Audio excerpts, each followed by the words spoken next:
البرنامج المتكامل اللي بيدعمه الاتحاد الاوروبي والبنوك الاوروبيه لتوفير خدمه الصرف الصحي لقرى محافظه كفر الشيخ. احنا عندنا مشروع متكامل بقيمه 164 مليون يورو، جزء منه قروض وجزء منه منحه. القروض جايه من بنك الاعمار الاوروبي وبنك الاستثمار الاوروبي، ودول بالفعل وقعناهم. والجزء النهارده الخاص بالمنحه اللي هو مع الاتحاد الاوروبي، وبنشرف بوجود سفير الاتحاد الاوروبي معانا اللي هو بحوالي 33 مليون يورو. هدف المشروع كله على بعضه ان احنا نوفر خدمه الصرف الصحي ل 79 قريه في محافظه كفر الشيخ.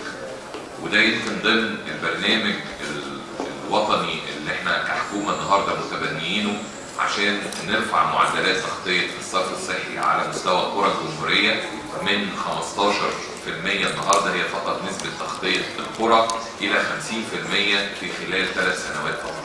الكلام ده بنعتمد فيه على طبعا موازنه الدوله، ولكن ايضا على برامج مع شركائنا الدوليين، منهم طبعا الاتحاد الاوروبي، البنك الدولي، كل الجهات الدوليه النهارده بنشتغل معاها علشان نقدر ان احنا نرفع مستوى خدمه الصرف الصحي في القرى الجمهوريه ونعمل حافظه نوعيه في خلال فتره زمنيه قليله.